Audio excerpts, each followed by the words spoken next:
Hello, my name is Michelle Taylor. I am the founder and executive director of Sankofa Summer School. I am so happy that you have joined us this evening, and we are in for a treat. This is our sixth year running this program, and each of the classes have been selected to represent the diversity and the beauty of people of the African diaspora. I brought in some experts who are going to share everything that they know with you. We hope that you are engaged in this class, that you keep it interactive, have questions for our facilitator, and overall, I hope that you just really enjoy yourself and gain something, some new knowledge from this. We're so happy that you're here. At the end of the class, please consider filling out the feedback form. It helps us improve every single year.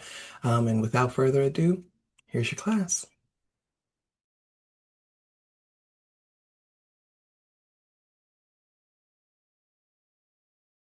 Here with you all. My name is Wakina Reed. I go by Kina and I use she, her pronouns. And I am here on the unceded territory of Homa and Choctaw peoples. And we're going to go straight into tonight's lesson because, again, I am so thrilled to teach something that I'm extremely passionate about. And so tonight's session is called Reclaiming Leadership, Innovation, and Resilience Lessons from the Maroons.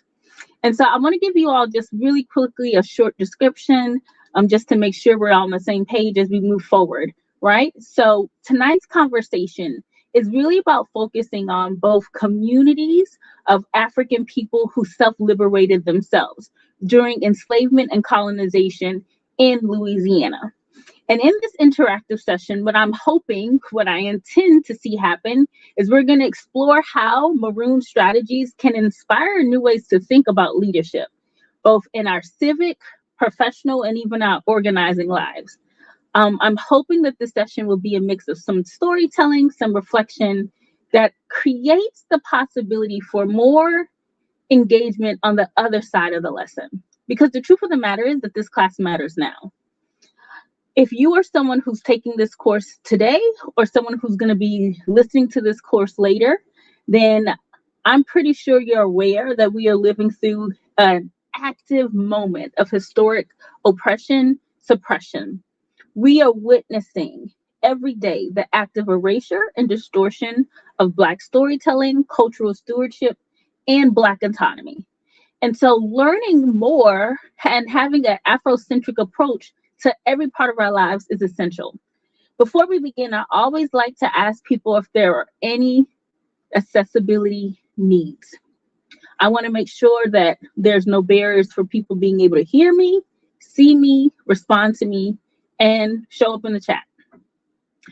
If there aren't, going once, going twice, let's move forward. So today we want to start with acknowledging an Afrocentric approach. Dr. Shanti developed Afrocentricity as a theoretical framework in the 1980s. And this brilliant scholar expanded upon this paradigm by giving us templates to guide our educational praxis. Simply, being Afrocentric means centering Africana people in our own narratives, making us subjects, not objects of other people's stories. And so for most of us, our learning experiences have been, unfortunately, primarily centered around Europe. And so we've learned so many European ways of knowing and being that are often treated as universally applicable when they're really not. And so what Dr. Ashanti's Dr. Ashanti's perspective does, it challenges these notions of European and white supremacy and encourages us to center ourselves as Africana people first and foremost. And so we're really excited to be able to bring that paradigm into this conversation.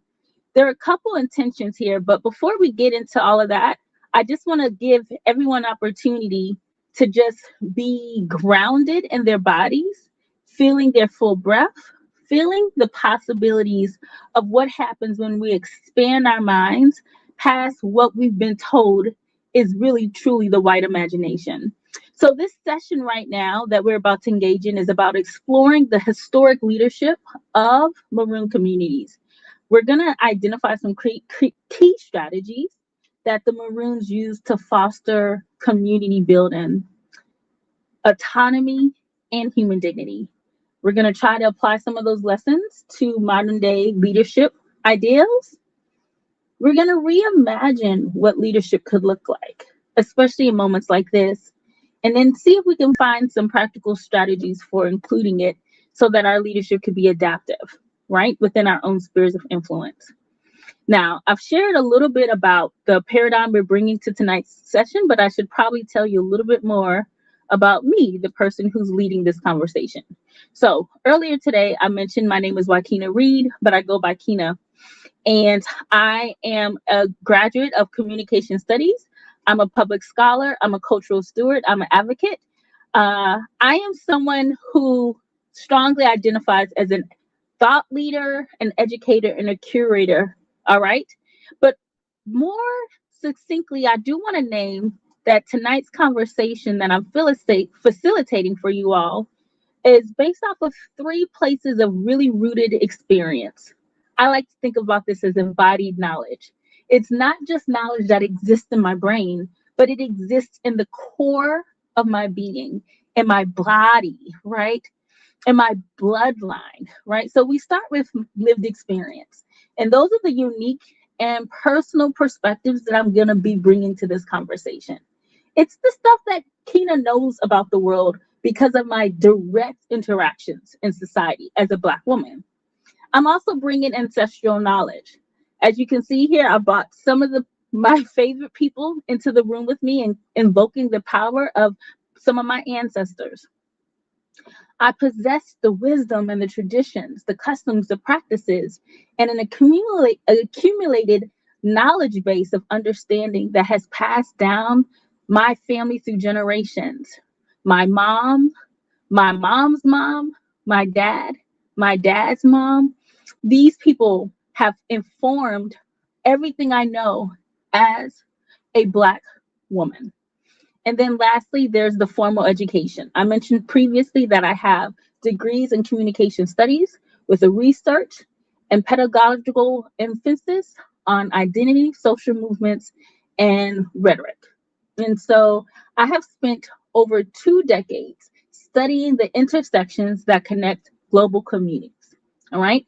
So if there aren't any questions, concerns, let's continue on. First, I want to start with module 1, establishing shared meaning. Now, we all know that just because I'm saying cat, you're saying cat, doesn't mean we're focusing on the same thing. Sometimes when I say cat, you might be thinking tiger, right? The truth of the matter is that words often don't mean as much as people do. And so I think that when we're trying to shift our perspective, it's really important to establish shared meaning. You might be saying, Kina, what do you mean by shared meaning? So let me go ahead and tell you what that means. Shared meaning is the understanding that all parties are exiting the communication exchange on the same page. I never want to assume that everyone is on the same page with me because I recognize the difference between verbal and nonverbal cues and how that can impact our understanding. Oftentimes, the not meaning is found in context, right? For example, let's consider the phrase, how are you doing? If you say that, to a friend during lunch, it might be very casual. But if you use the same phrase, how are you doing, as you're entering someone's room in a hospital, that can share a message of care, deep concern, and compassion. So it's important that you understand what I'm saying when I say certain things. So there are 3 core concepts that I really want to focus on tonight. Let's start with the concept of maroonage. So maroonage is a new concept for a lot of people. Oftentimes when I enter these conversations, it's the first time that people have ever heard the term. So again, this is why it's important to create, what did I say? Shared meaning. Maroonage refers to the removal of oneself from enslavement in slave-holding societies to form independent communities. Now, if you live in the West, or in particular the United States, people spend a lot of time doing what I call that's cap around the possibilities of Black folks emancipating themselves. And that's why something like maroonage is so important, because it reminds us of the practice that everyday Africans use to create autonomy for themselves and independence for themselves in the society at large. We've got a Maroon. This term refers to a self-liberated individual who, again, formed autonomous communities, all right, often on the outskirts of slave societies. We have a couple different examples in the United States, but globally of Maroon communities that we're going to get into a little bit later. And then lastly, let's talk about the concept of leadership development. Now, this may not be a new concept for a lot of folks, but again, just to be on the same page, let's make sure we understand what Kina means when I say it. Leadership development is the process of enhancing an individual's ability to lead others effectively. It involves cultivating a blend of skills, behaviors, and mindsets essential for guiding a team or organization towards achieving goals and objectives, right? And so now that we have some understanding of what I mean by those things, I really want us to take tonight's insights and internalize them in a way that allows us to practice what I actually call adaptive leadership. And that's really being able to create a leadership style, right? And frameworks of leading others that address complex challenges that aren't simply solved by existing policies.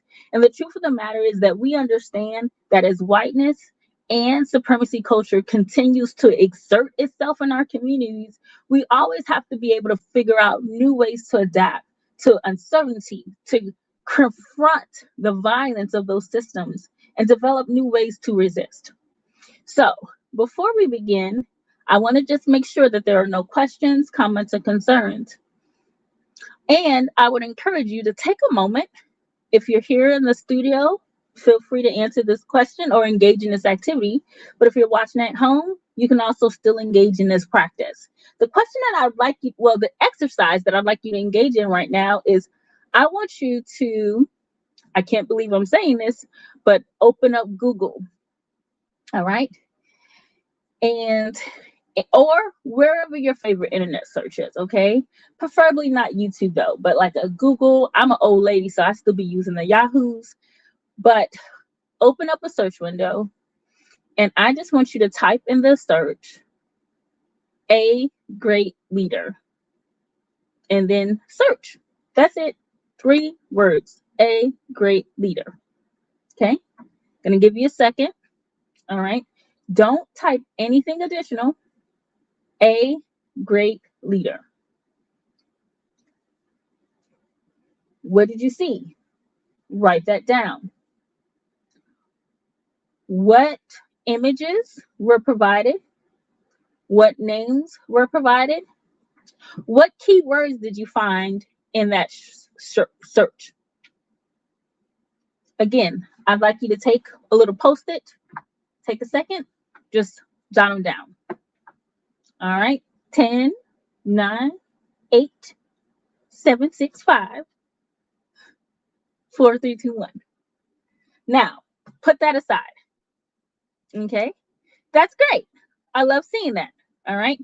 Now, again, don't focus there. We're going to come back to that later on. So now that we have kind of broken the ice, I hope so, at least, let's go ahead and get some historical context. So again, I've mentioned to you before that Maroonage is about the emancipating practices, that African people engaged in during enslavement. Now, Maroon communities were often seen as bands of fugitive slaves that established their own societies, and it was really common in the period of chattel enslavement, especially, again, across the West. What you see here is a map of various, not only Maroon communities, but slave revolts. And I just want to take a second, even though that's not the conversation we're having tonight, I think it's really important, again, to always amplify, especially in the space where whiteness and supremacy tries to be delusional, that Black folks, that African people who were human trafficked fought against their enslavement from the beginning. All right. There is no such thing as good slave owning. There's no such thing as Black people were, they enjoyed or appreciated that peculiar institution. All right. And so it's really important that we're always amplifying these things. Now, some people have heard of more Maroon communities that are a little bit more common. For example, some people might have heard of Nanny Town in Jamaica or the Great Dismal Swamp. But whatever Maroon community we're talking about, what we're highlighting is the idea that by definition, Black Maroonage is an escape from the central spaces of a white supremacy order. All right. So, with that in mind, I'm going to talk to you a little bit about, again, some of the various Maroon communities that existed in the United States. So, we've if you study Maroon communities, if you've ever heard of a Maroon community, you might have heard of the Great Dismal Swamp. All right, it's located in Virginia and North Carolina, those areas, and it became a refuge for, again, escaped enslaved people in the United States, where they were able to survive in harsh environments and work and really relied on natural barriers for protection. We see another Maroon community show up in Fort Moses. This is in South Carolina, British colonies in South Carolina to Spanish-controlled Florida. Again, similar situation in which enslaved Black people went away from their oppressors and decided to create lives for themselves outside of the system of chattel slavery. Now, some people may be hearing this for the first time, and I hope that if you do, this creates some excitement for you to learn more because there's so much to learn, right? I'm really excited to put a particular emphasis tonight on Maroonage in Louisiana. All right, so I just, again, before we get to module 2, I just want to take a moment to see if there are any questions, comments, or concerns, because for some people, this might be a lot of new information. Okay, I appreciate all the shares and the comments as well. So we're going to go ahead and get into the second module, Exploring Maroonage in Louisiana. So here in Louisiana, I'm really corny and I say things like the not sexy LA, but people often think about a couple things when they think of our state. They think of New Orleans, they think of jazz, they think of Mardi Gras. Rarely do you hear people think Maroonage. And so part of the work I do as a public scholar and educator is making sure that in addition to all the sexy stuff that people love about Louisiana, I really want people to understand that there's a long-standing history of Louisiana even before it was annexed into the United States, because that's important for people to realize that Louisiana is older than the United States. And if we just really want to be real about it, a lot of other civilizations and nation states are older than this place. But let me keep going because I can sit there all day and talk about that. All right. So when we're exploring Maroonage in Louisiana, we're focusing on a particular region in Louisiana, St. Bernard Parish, right? And our focal point is a particular man. And so let's get into it. First of all, let me just say this. Black personhood and self-autonomy is essential in an anti-Black society. And one of the things that we understand in our bodies, but not just in our bodies, in our observations, is that oftentimes not in an anti-Black society, society wants to name for Black people who they are, right? And so one of the things that we can glean from Maroons is that they never anchored their identity or a sense of self and the lies that were told about them from their oppressors. Can I come on, come into the room, y'all. They managed to create a sense of selfhood and community because the truth they stood on about their rich identities, because they were able to remember they came from a greater lineage, right? And that understanding that they denied the lies that their oppressors told about them is also what made them extremely threatening to systems of oppression. In the landscape of Louisiana, which was very harsh and changeable, Maroons were able to establish some level of permanence, right? So again, we're talking about enslaved people who defied legal and political subscriptions about who they were to give themselves selfhood and autonomy in an area that is a combination of multiple waterways and bayous. Bayou St. John, Bayou Sauvage, Bayou Beverly, and other Mississippi River and Gulf outlets. Particularly the Maroon community that we're talking about tonight was situated in a place called Bas de Fleur, Louisiana. Again, in an area that we now understand as present day St. Bernard Parish. And it was led by a man named Juan St. Malo, also known as Jean St. Malo, who was believed to be of African descent. His name does have the influence of the time being, right? So the fact is that during the 18th century, Louisiana was a French colony before it was ceded to Spain in 1763. Just a little bit of information there. And so he was a leader that a lot of mythical lore has been created about. Even though very little is known about Saint Juan Marlowe, there have been stories dedicated to honoring his legacy. So Saint Malo existed in a slave. He came about on a plantation. He was formerly enslaved, and then he decided to again seek refuge in the bayous of Louisiana. Although there's no physical description of him, we don't really know details about his age, which is also very congruent with what we do know about most people who were enslaved. We do understand that he was able to lead other self-liberated enslaved people in what we call this lower river southeast of New Orleans area. He also was able to lead this Maroon settlement alongside his wife Cecilia. All right. So this Maroon community in the lower river of St. Bernard Parish was a community of formerly enslaved people who chose freedom for themselves. I like to think that they lived as liminal people, meaning they lived somewhere between physical freedom and enslavement.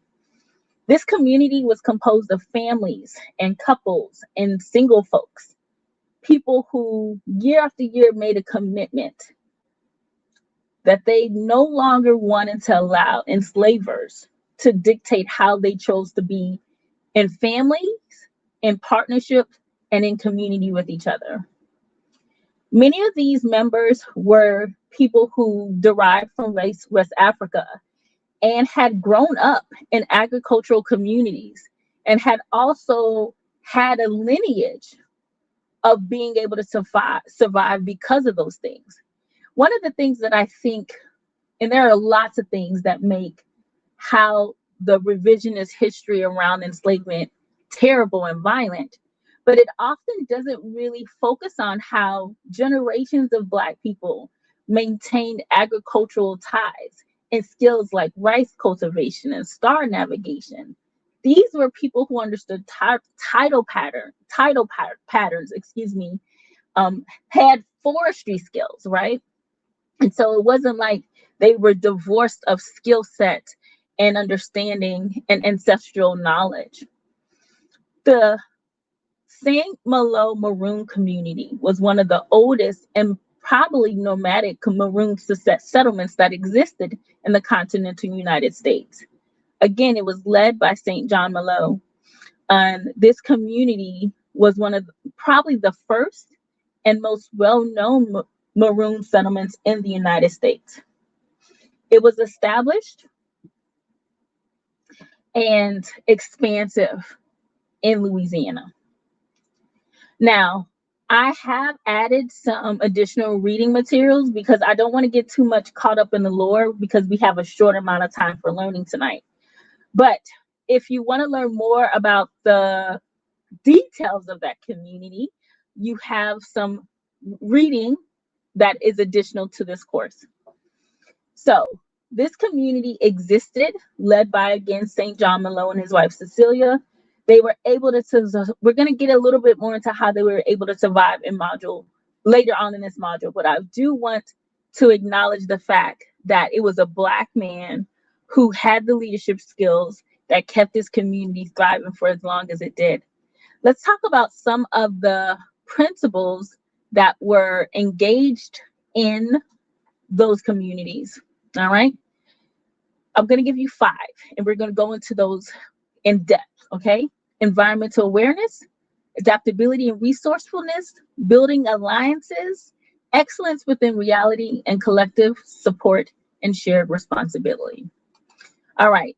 So, first of all, if you are going to be someone who is bold enough, big enough, strong enough, all right, to escape your enslavers, you got to be somebody who pays attention to what's on the ground. All right. Maroon communities adapted their farming and their fishing and hunting practices based on the environments they were in. Oftentimes and not, what would happen is that if someone got wind of where the community was residing, they would have to move really quick. And sometimes that meant they were nomadic. And so the flora, right, and the fauna that was there became what they had to cultivate. We see this in other Maroon communities, for example, in Nannytown, right? The cultivation of yams and bananas, because that was what was available in dense forest, right? The second thing that Maroons had to do is understand the significance of strategic alliances and skillful negotiation. Now, this particular principle is really amazing to me. In Louisiana, in the St. John Malo community in particular, in the bayou, these Black people were able to be supported, right, through their connections with indigenous communities such as the Choctaw, the Homa, and Chitimacha people who also lived in the bayou. And so because of these special alliances and the building of community that they had with indigenous natives, it led itself to the origin of what we now celebrate as the New Orleans Mardi Gras Indian tradition. And so again, not to be on some gossip type stuff, but I've heard some people critique the Black folk in New Orleans for being beautiful and bold in their expression of Native customs. And really what people don't understand is this is rooted in embodied knowledge. This is rooted in ancestral lineage, right? They didn't just make this up out of nowhere, right? All right, I could spend all day here, but we got to keep going, all right? The third thing, I got too excited. Okay. There was an understanding of collective support and shared responsibility. Okay, so let me tell you this. What's really amazing about this particular Maroon communities is that they stayed in connection, oftentimes than not, with some of their kinfolk who still lived on plantation. Okay. And they were able to trade intel during these interactions. Now you might be like, Kina, how were they able to do that? So there's an area in New Orleans that exists today called Congo Square, right? And I'm trying to do my best to mind the time. All right. But Congo Square is an open area where, because Louisiana was annexed so late as part of the United States territory, because it was French, then Spanish, then French again, ultimately, then Thomas Jefferson does the Louisiana territory, right? All of those different governmental bodies had different influences and different rules when it came to enslaved African people. And primarily prior to the United States annexation of the Louisiana territory, you could say, and I want to be really careful how I want it, because I never want to amplify the mythology that there was good slave owners. That's some BS. But there was some flexibility in terms of what slaves could do certain days. And so there were African markets at Congo Square, on Sundays.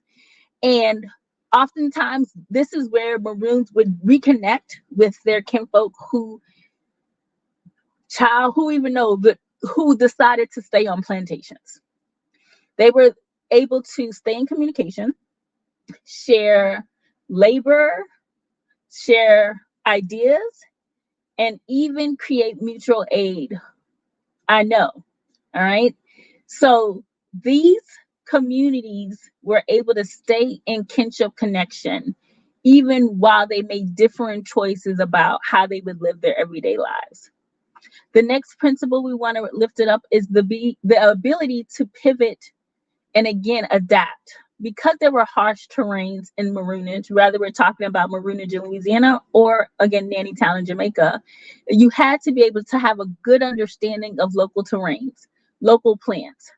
And so here in Louisiana, because of the bayou system that existed then and still exists, these Maroons were able to build shelters from cypress trees, hardwood. They crafted things like canoes for water navigation. And I mean, they again relied heavily on their environment and their agriculture skills to be able to pivot and adapt when necessary. And lastly, they released themselves from expectations of perfection and created conditions to excel. So, again, in a situation where you are St. John Malo, and historians tell us that there was up to 50 people who eventually became members of this community. And so, again, there's a lot of lore that is available in that article that I shared with you all. But one of the things I want to establish is they had to be on the move often, right? And so let's just say you have built a great canoe with, and you had to leave it behind, right? You had to release expectations of perfection and embrace what was ahead of you, in front of you, the conditions and the resources were available at the time, right? So that's why utilizing natural resources like cypress trees were so important. So now that we have a understanding of how this community was able to thrive in the harsh conditions of enslavement, let's go ahead and get into module 3. All right. Developing an Afrocentric approach to contemporary leadership. So I have a question for you all. Now I want you to go back to that list of characteristics, images of a great leader.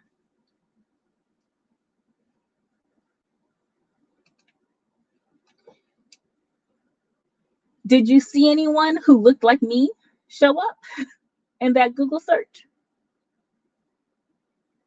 Did you see any pontification on leadership that looked like paying attention to what's on the ground, adapting and pivoting, understanding the significance of strategic alliances, highlighting collective support, mutual aid, shared responsibility? Did you see anything that talked about releasing expectations of perfection and creating realities of what exists? Oh, of course, of course. I mean, oftentimes than not, you see people like Abraham Lincoln, gag, George Washington, can, right? Nobody that looks like St. John Malo. You won't even see his name show up, right? We'll be lucky in some of these internet searches if we even see someone like Malcolm X, Ella Baker, right? So the reality is part of the lessons that we learn or must dedicate ourselves to learning is that we no longer have to associate quality leadership with a whole bunch of dead white men. Because the truth of the matter is that Black men, African men like St. John Malo, was able to keep his Maroon community, again, sustained for as long as it did sustain. And we're going to talk a little bit about how this community ended in a second. Because he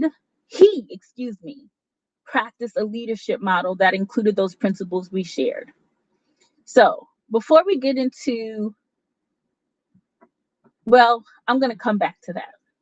So we talked about a Afrocentric leadership approach makes space for, again, environmental awareness, adaptability and resourcefulness, building alliances, excellence within reality, and collective support and shared responsibility. Here are some questions for reflection. I'll just use myself as an example.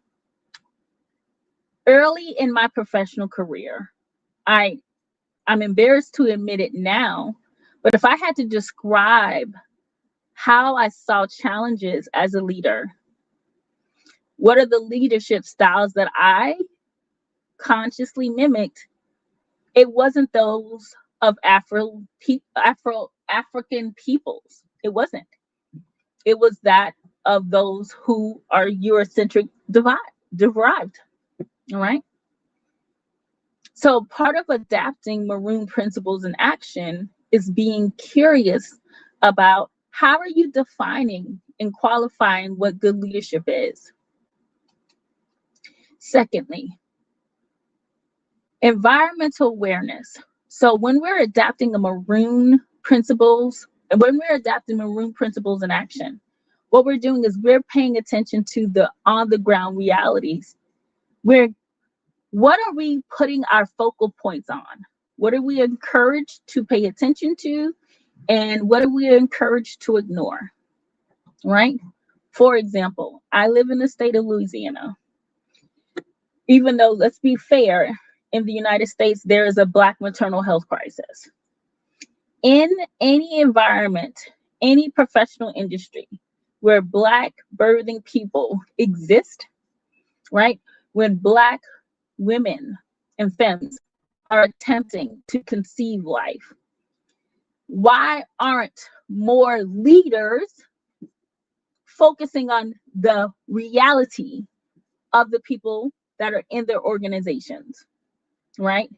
Why aren't there practices and policies that understand and incorporate the on the ground reality? Okay. Secondly, what factors are often encouraged to be overlooked? Maroon leadership says we pay attention to what we see around us. Adaptability and resourcefulness. The reflection here is, has flexibility and cultural fluidity been encouraged in your leadership? Growing up, people have always made jokes to me, especially later on in my professional life, about the you're on CP time. And at some point, I was like, first of all, I come from the people of the sun and the equator. And the truth of the matter is, until a whole bunch of white men got on boats and gave everybody metaphorical clocks and watches, we were people who paid attention to what was around us to decide things like seasons and storage. And so your Maroon leadership practice has to build into itself a practice of being able to be culturally fluid. Thirdly, when we engage in Maroon leadership, we're looking at how often are we collaborating and seeking partnerships, not just with proximity to power, but vulnerable populations. One of the organizations that I appreciate a lot in my area is one that provides harm reduction kits to sex workers. And I've been in rooms where people, unfortunately, even people who look like me, are less likely to want to engage in collaborations with those type of partners. Why wouldn't we be actively building alliances across vulnerable populations? Maroon leadership also asks us to consider, in addition to our alliance building, again, what does it mean when we have preconceived notions about excellence? What are these standards of universality? Not to be a little gossipy here, but bonnets and do-rag kind of conversations do we need to rethink? Because who gets to name what's excellent for Black folks? And then lastly, again, where are we practicing collective support and shared responsibility? Do we pay attention to the needs of the vulnerable populations amongst us? Are we actively practicing mutual aid?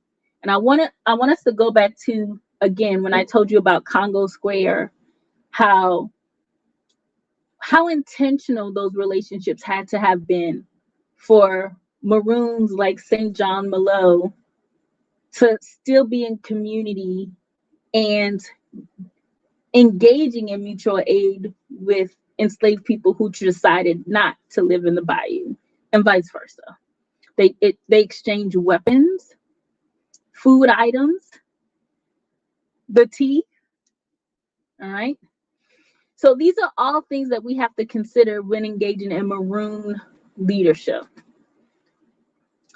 So our call to action today is simple.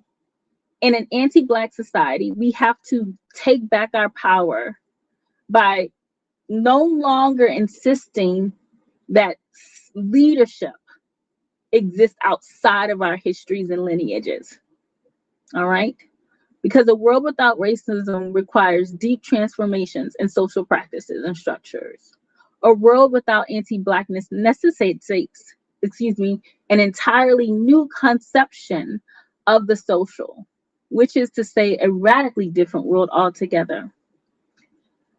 I want to take a moment and acknowledge how that community did end. I'd love to be able to tell you that it lived on for decades, but that's not the case. So, again, the St. John Malo community was one of the largest ones. Again, and historians say that up to 50 sustained members lived in this region at any given time. In 1782, the then Spanish government started to attack Maroon communities in the state as they sought to exert greater control in the colony. So this means that St. John Malo and Cecilia and their community were often having to move from place to place. In one of these migrations, they ran upon, in 1783, a group of white travelers who attempted to capture several of them in order to return them to slavery. That black man was not having it. He did have weapons, and at least one of the white men were killed. At that point, he was not captured, and again, the group relocated. But by then, the then Spanish governor, Esteban Maro, insisted on destroying Louisiana Maroon communities. And there were several strategies, including bayou raids. One of the most vilest of these strategies was to get other free people of color and other slaves to perpetrate as members of the Maroon community. But St. John Malo always was able to come up on top until he couldn't. And so, although there had been several campaigns by the Spanish government to capture Malo, it took literally years. But finally, in 1784, St. John Malo and a few of the other Maroon leaders were captured outside of New Orleans, brought into New Orleans for a trial. And we already know that was a BS trial. And so, ironically, on June 19th of 1784, St. John, along with some of his comrades, were executed in Jackson Square. That's not very far from Congo Square in present-day New Orleans. And so, while the community itself, while St. John Malo did meet a violent end, his legacy still exists. It exists because we now have this information to lean on. We now can understand that leadership has nothing to do with Abe Lincoln. Leadership is a black man loving a black woman out in the bayous of Louisiana, making houses and boats out of cypress trees. That's what leadership looks like. It is being within a system that has constantly disregarded your life and still choosing self-autonomy, still choosing self-protection. That's what leadership looks like. And we no longer have to subscribe to Eurocentric statements that tell us to look outside of our communities for what quality leadership looks like.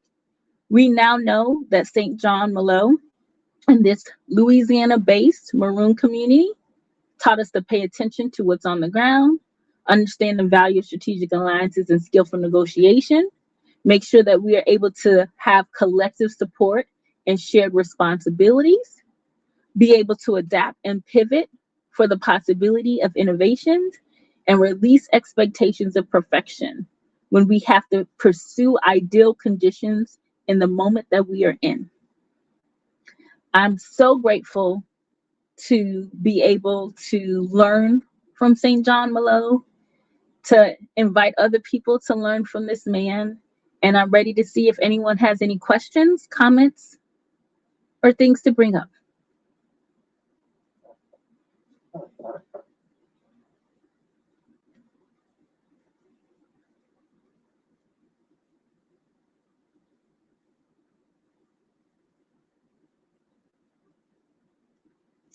How did I discover him? You know, it's really funny. Thank you so much. What's really funny is I am always, I guess, on the search for where Black folks have done dynamic things in the state. And that's like kind of like my default position. And so when I found out about Nanny Town, particularly in Jamaica, and you know, that led me to Dismal Swamps. And then when I started thinking about swamps, I was like, wait a second, we have those in Louisiana. And sure enough, bam, it was there. And so I guess I could say it was just kismet, but also I have a huge drive to always be able to find what the Black truth is in most situations.